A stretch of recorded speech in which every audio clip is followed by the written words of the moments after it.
बेटी ने कराई पिता की दूसरी शादी। 54 साल के राहुल शर्मा पेशे से इंजीनियर हैं। विगत 3 वर्ष से विधुर का जीवन गुजार रहे हैं। दिल के दौरे में पत्नी चल बसी।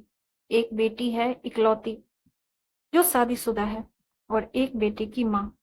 स्नेहा बीच बीच में आती रहती है पिता के अकेलेपन को दूर करने के लिए। राहुल शर्मा आकर्षक व्यक्तित्व के धनी हैं और कहीं से भी 40 या 45 से ज्यादा नहीं लगते। ऊपर के फ्लोर में सुधा आंटी किराएदार हैं। अपनी माँ के साथ रहती हैं। पास के स्कूल में वाइस प्रिंसिपल हैं। स्नेहा, पापा, आपको गुमसुम सा अकेला देखकर हमें अच्छा नहीं लगता। अगर कोई सुलझे दिमाग की लाइफ पार्टनर मिल जाए तो बहुत अच्छा होगा हम सब के लिए। सारा दिमाग आप में ही लगा रहता है। माँ के न होने से हम सबके लिए तो आप हैं, लेकिन आपके लिए सच कहे तो कोई भी नहीं।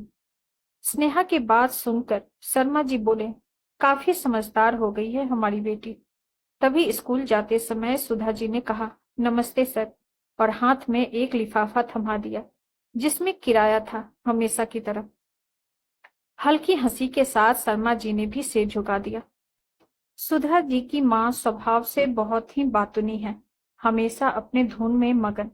बोलना शुरू करती है तो जब तक बात पूरी न कर ले तब तक सांस नहीं लेती वो भी अकेले कोई सुनने वाला हो या न हो, उनकी बला से। हे भगवान, मेरी बेटी बेटे से बढ़कर मेरी देखभाल करती है। अपनी जिम्मेदारी निभाए हुए 40 पार हो गई। मैं आज हूं, कल नहीं।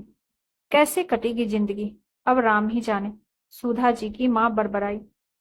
स्नेहा बच्चे की देखभाल में व्यस्त रहती, रविवार का इंतजार करती। बच्चे को पापा के को सुपुर्द करके घर के काम में लग जाती। नाना की गोदी में नन्हा बालक बेहद खुश। इधर बूढ़ी माँ का बोलना शुरू। अगर सुधा भी शादी की होती तो मेरे भी बड़े बड़े नाती नातिन होते, लेकिन किस्मत कौन बदले।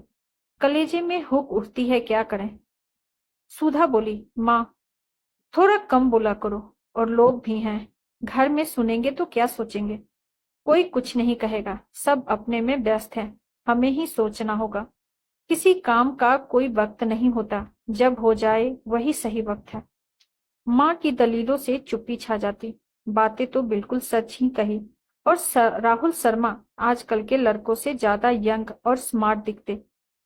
बेटी स्नेहा शादी.com से पिता के अनुकूल कैंडिडेट तलाशती। पापा, आपको मेरे प्रयास को सफल बनाना है। मेरी खातिर आपको करनी ही पड़ेगी शादी, तभी हमारा परिवार पूरा होगा। ये सुनकर शर्मा जी गंभीर हो जाते, फिर कहते, देखो बेटा, भाग्य में होता तो तुम्हारी माँ ऐसे जिंदगी से क्यों जाती। नहीं है किस्मत में, जैसे चल रहा है चलने दो। नहीं नहीं, हमारी खुशी के लिए, मन की शांति के लिए आपको सोचना ही पड़ेगा, स्नेहा ने कहा। शाम को प्रायः स्नेहा शर्मा जी के साथ पार्क, रेस्टोरेंट या मंदिर में लड़की देखने जाती, जिसका जिक्र एक दिन सुधा जी के सामने मुंह से निकल गया। स्नेहा ने साफ महसूस किया कि उनका चेहरा सफेद पड़ गया। आखिर वो पूछ ही बैठी, क्या हुआ आंटी, नहीं होनी चाहिए दूसरी शादी, अकेले ही रहने दे उन्हें, बिना किसी साथी के।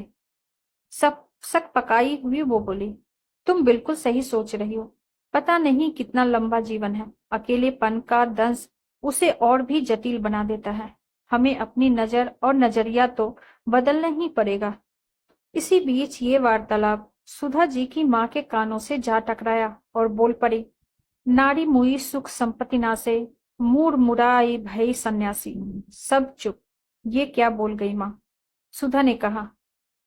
माँ आगे बोली, देखो सुधा, जैसे तुमने हमारी सारी बात मानी है वैसे ही शादी भी कर लो। शर्मा जी बहुत भले मानुस है, मैं बात करूंगी। अकेला जीवन दूभर हो जाता है जीना, गलत थोड़े ही लिखा है रामायण में। मन बिनु देह नदी बिनु वारी, वैसे ही नाथ पुरुष बिनु नारी।